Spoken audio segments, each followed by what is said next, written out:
दोस्तों, मैं हूं गौरव शर्मा। जैसा कि आप लोग जानते हैं कि मैं अपने इस चैनल के माध्यम से आप लोगों को मैथमेटिक्स और अन्य सब्जेक्टों को पढ़ा रहा हूं। तो मैं आज आप लोगों को बता दूं कि मैं आज आप लोगों को बीजीय व्यंजक का पार्ट 2 सॉल्व करवाऊंगा। और ये जो है पार्ट 2 डीएलएड की परीक्षा का है। आप लोग ध्यान दीजिए, ये डीएलएड की परीक्षा का है। और अन्य जो भी बच्चे मेरे इस चैनल को देख रहे हैं डीएलएड और अन्य जो भी बच्चे मेरे इस चैनल को देख रहे हैं, मेरे वीडियोस देख रहे हैं, उन लोगों के लिए भी ये लाभकारी होगा। जो भी स्टडी करते हैं या पढ़ाई करते हैं, कंपटीशन की तैयारी करते हैं और एडवांस मैथ की जिन्हें जरूरत है, वो एडवांस मैथ में बीजीय व्यंजक की आवश्यकता पड़ सकती है। बाकी और अंकगणित में ये नहीं आते हैं। तो आप लोग समझिएगा, बीजीय व्यंजक का पार्ट 2 और ये डीएलएड की सिलेबस में है और वही मैं सॉल्व करवा रहा हूँ। तो बीजीय व्यंजक का पार्ट मैं 2 बताने जा रहा हूँ। पहला वाला हम पार्ट कर चुके हैं और उसके पहले हमने उसका जो पूरा डिटेल था पूरे चैप्टर का वो सीखा था। सारे फॉर्मूले देखे थे, सारे तरीके देखे थे सॉल्व करने के। तो अभी मैं सवाल में मैं आप लोगों को पिछले वाले वीडियो में जोड़ना बता चुका हूँ और उनका घटाना बता चुका हूँ। तो अभी हमको क्या करना है, गुणा और भाग। तो गुणा हमारे पास है और भाग हमारे पास है। तो पहला वाला जो क्वेश्चन है, जैसे कि फर्स्ट और सेकंड हो चुका था, तो थर्ड क्वेश्चन हमने यहाँ पर लिया हुआ है। तो थर्ड क्वेश्चन में हमने क्या लिया है, गुणा। तो सबसे पहले हमको क्या समझना है, गुणा। तो गुणा का मैं पहला वाला सवाल सॉल्व करता हूँ। गुणा का पहला वाला सवाल क्या है, 3q और 2q और 2q, इनका हमको क्या करना है, गुणा। तो जब गुणा करने की बात आती है तो हम क्या करते हैं, सबसे पहले 3q और की जगह हम गुणा का निशान लगाते हैं और 2q। ये हमने सवाल को इस तरीके से लिख दिया। अब हमको क्या करना है, जब बीजीय व्यंजक की बात चले तो हमको बीज पर ध्यान देना पड़ता है। बीज क्या है यहाँ पर, q, तो यहाँ भी q। इसका मतलब है कि दोनों ही समान है। तो जब आधार समान हो तो घातें जुड़ जाती हैं। मैंने आप लोगों को ये बात जब हम डिटेल पढ़ा रहे थे उस समय बताई थी कि जब भी आधार समान आएंगे तो उनकी घातें जुड़ जाएंगी। तो इसको हम कैसे करते हैं, जैसे जब भी आधार समान हो तो घातें जुड़ जाएंगी। तो चलिए इसी में सॉल्व करके बता दे रहा हूँ। सबसे पहले संख्याओं का गुणा कर लेते हैं। 3 का गुणा 2 में, 3 दूनी 6। अब आधार समान है तो घातें जुड़ जाएंगी। जब किसी भी बीज के ऊपर या चर के ऊपर कोई भी अंक ना लिखा हो तो उसमें 1 मान लिया जाता है, क्योंकि वो स्वयं तो है ही ना। जब स्वयं वो है तो इसका मतलब वो 1 है, तो उसके ऊपर यानी कि घात कितनी होगी, 1। तो इन दोनों के ऊपर घात होगी 1।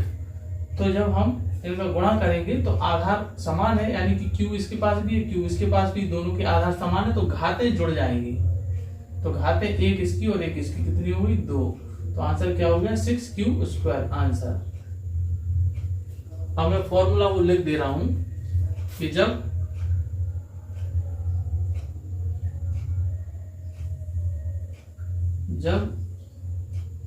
बीज या ब्रैकेट में लिख सकते हैं चर समान हो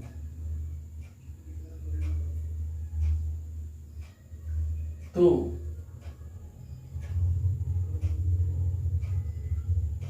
गुणा करने पर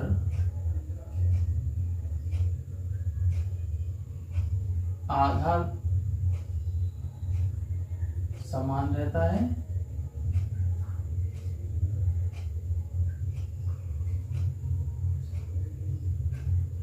और घातें जुड़ जाती है।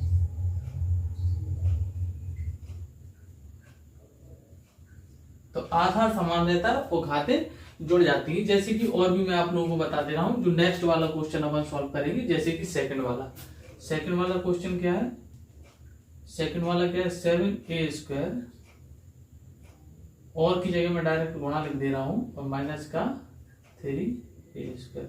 जब भी किसी संख्या में गुणा के बाद माइनस लिखा हो पहले, उसको हम ब्रैकेट में लिख लेते हैं तो ज्यादा ठीक रहता है। ये संख्या हमारी ब्रैकेट में मानी जाएगी, ठीक, कोई फर्क नहीं पड़ेगा, लेकिन फिर भी लिखने से ठीक रहता है। अब हम संख्या का गुणा कर लेते हैं पहले। तो 7 का 3 में 7 दिए 21, आगे माइनस का चिन्ह है तो माइनस का चिन्ह। अब क्या है, देखिए दोनों की जो आधार समान है ना बीजों के, यही लिखाना है। जब बीज समान हो, बीज जब समान हो तो गुणा करने पर आधार समान रहता है, यानी कि आधार तो ए ही रहेगा, आधार तो ए ही रहेगा और घातें जुड़ जाएंगी। घातें हम जोड़ देते हैं, इसकी 2 है घात और इसकी भी 2 है, 2 और 2 4, तो घातें जुड़ जाएंगी। इस तरीके से ये आंसर आ गया। तो इसको लिखने का तरीका आपको पता ही है कि आधार के ऊपर घात लिखी जाती है, ये आधार हो गया और ऊपर इसकी घात लिखी जाती है इधर, ठीक है। तो इस तरीके से ये दूसरा सवाल सॉल्व हो गया और बाकी के आप लोग स्वयं से सॉल्व करिए। एक चौथा वाला मैं बता दे रहा हूं, तो चौथा वाला गुणा का यही बता देता हूं। m स्क्वायर और की जगह गुणा का निशान और m प्लस n ब्रैकेट के अंदर। तो मैंने आप लोगों को ब्रैकेट पे गुणा करना बताया था, उसको मैं और डिटेल में बता दे रहा हूं जिससे आप लोगों को समस्या ना आए। देखिए, जब भी हम किसी भी चर का और किसी भी ब्रैकेट में गुणा करते हैं तो क्या करते हैं, सबसे पहले हम पहले कमरे में जाएंगे और दूसरे कमरे में जाएंगे। घर के बारे में बताता है कि मान लीजिए कि ब्रैकेट के अंदर जो है ये सब घर है हमारा, जब कोई आएगा तो पहले कमरे में आएगा फिर दूसरे कमरे में आएगा, यानी कि दोनों कमरों में वो जाएगा। तो जब दोनों कमरों में जाने की बात आएगी तो क्या करेंगे, m स्क्वायर और पहले कमरे में गया यानी कि m स्क्वायर का m में गुणा हो गया, फिर प्लस का निशान क्योंकि इसके पास प्लस ही है, फिर m स्क्वायर दूसरे कमरे में चला जाएगा यानी कि m स्क्वायर का गुणा n में। इस तरीके से इसको हम सॉल्व कर लेंगे। तो m स्क्वायर और m की पावर 1, देखिए आधार समान है, गुणा है क्योंकि इसमें लिखा है गुणा करने पर।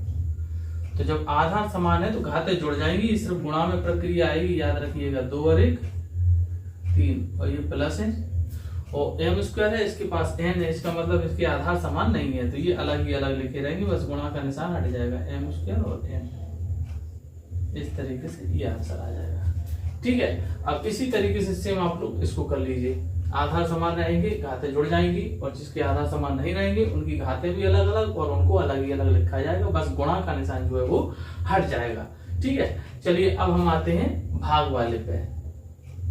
तो भाग का भी मैं जो है कोशिश करूंगा, एक ही 2 सवाल बताऊंगा जिससे आप लोग फिर आगे खुद से सॉल्व कर सके। देखिए पहला सवाल हम लेते हैं भाग का। पहला सवाल क्या है, 2x और 2x का भाग, 2x का भाग देना है 4x प्लस x स्क्वायर में। चलिए जब भाग देने की बात आती है तो हम क्या करते हैं कि जिसमें देना हो उसको ऊपर लिख लेते हैं, 4x प्लस x स्क्वायर, और जिसका भाग देना हो उसको नीचे 2x। अब 2x नीचे आ गया। अब हम क्या करते हैं, फिर जब भाग की बात है तो हम क्या करते हैं, दोनों के जो नीचे हमारा जो है हर है, इसको हर बोलते हैं, इसको अंश बोलते हैं। ऊपर जो होता है उसको अंश बोलते हैं इसमें, और नीचे जो होता है उसको हर बोलते हैं, ठीक है। तो अंश जो है और ये हर जो है, इसमें हमारे पास 2x है और ऊपर हमारे पास 2 बीज वाला जो व्यंजक है और ये है अकेला। तो हम क्या करते हैं कि इनको अलग अलग डिवाइड कर लेते हैं। जैसे 4x के नीचे हम 2x को अलग लिख लेंगे और प्लस में x स्क्वायर के नीचे 2x को अलग लिख लेंगे। अब फिर क्या करेंगे, देखिए ये x का भाग x में जाएगा एक बार और 2 का भाग 4 में जाएगा 2 बार, यानी कि 2x का 4x में जब हम भाग देंगे तो कितनी बार जाएगा, 2 बार, 2 दूनी 4 और x का x में एक बार, तो एक आ जाएगा। वहां x हट जाता है, जब x से x कट जाता है या x का x में भाग जाएगा तो एक बार जाएगा, इसलिए वो 1 आता है और 1 का 2 में गुणा हो जाता है। तो ये क्या हो जाएगा, 2x का जब 4x में भाग दिए तो 2 बार आ गया। और उसके बाद क्या करेंगे, जब x का x स्क्वायर में भाग देंगे तो ऐसा भी कर सकते हैं इसको। देखो जैसे इसको हम सॉल्व करेंगे, ब्रैकेट में बता दे रहा हूं समझना। x स्क्वायर को हमने लिखा x इंटू एक्स, ऊपर में लिख दिया 2x, 2 इंटू एक्स कर लो जैसे आपको और अच्छे से समझ में आ जाए, क्योंकि 2x से गुणा का निशान लगा सकते हैं। x से हमने x काट दिया, ऊपर क्या बचा x और अपॉन 2, तो x अपॉन 2। इस तरीके से हम इसको सॉल्व करेंगे तो और आगे जब सॉल्व करेंगे 2x अपॉन 2, ये इसका आंसर आ जाएगा। तो ये हमारा पहला वाला जो भाग का है इस तरीके से सॉल्व हो जाएगा। चलिए अब अगले सवाल पर आते हैं। तो अगला सवाल हम क्या करते हैं, इसको मैं सॉल्व नहीं करूंगा, इसको आप लोग स्वयं सॉल्व करिए, क्योंकि वो इसी तरीके से करना है, अलग अलग डिवाइड कर लेना, फिर जितनी बार में जो कट जाए इस तरीके से भी कर सकते हैं। जैसे इसमें अगर मैं 4 इंटू एक्स लिख लेता, ऐसा नीचे 2 इंटू एक्स लिख लेता, एक्स से एक्स को काट देता, 2 से 4 को काट दे, तब भी 2 ही आता। चलिए अब हम आते हैं तीसरे सवाल पर। तीसरा सवाल क्या होता है, तीसरा सवाल होता है एक्स प्लस वाई ब्रैकेट में का X square minus Y square में भाग देना है। तो वैसे ही क्या करेंगे, इसको ऊपर लिख लेंगे क्योंकि इसी में देना है, और इसको नीचे लिख लेंगे। ठीक है, मैं आप लोगों को एक बात बता दूं कि ये जो ऊपर दिया गया है हमको, ये एक फॉर्मूला है। ये फॉर्मूला क्या है, X square minus Y square बराबर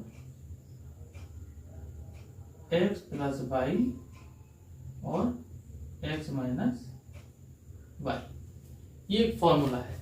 जब भी ये चीज आएगी तो वहां पर हम ये पूरा लिख सकते हैं, या कभी कभी जरूरत पड़ जाती है तो हम किसी एक को इसका यूज करके इसको नीचे लाके ऐसे भी लिख सकते हैं। मतलब हम अपने यूज के हिसाब से इस फॉर्मूले का प्रयोग कर सकते हैं। तो अभी चलिए, यहाँ पर हमको जरूरत है इसकी जगह ये रखने की, तो हम क्या करते हैं, X square minus Y square की जगह पर ये रख देते हैं, X plus Y X minus Y, और नीचे हमारे पास जो भी है एक्स प्लस वाई, भाग जिसका देना है। अभी देखिए एक्स प्लस वाई से हम एक्स प्लस वाई में भाग देंगे तो एक ही बार जाएगा। चलिए, तो ये तो पूरा कट गया एक बार में, और उस एक का गुणा एक्स माइनस वाई में हो गया, तो एक्स माइनस वाई ही हमारा आंसर होगा।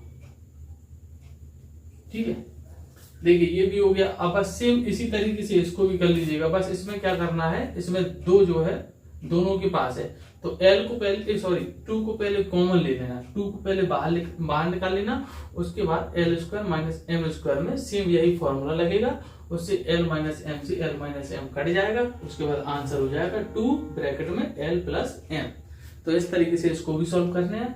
तो आज के लिए इतना ही काफी है। बहुत बहुत धन्यवाद। मेरे चैनल को आप लोग सब्सक्राइब कीजिए, शेयर कीजिए, लाइक कीजिए, और मेरे साथ यूं ही बने रहिए। मैथमेटिक्स आपकी बहुत मजबूत होने वाली है। बहुत बहुत धन्यवाद। Thank you so much.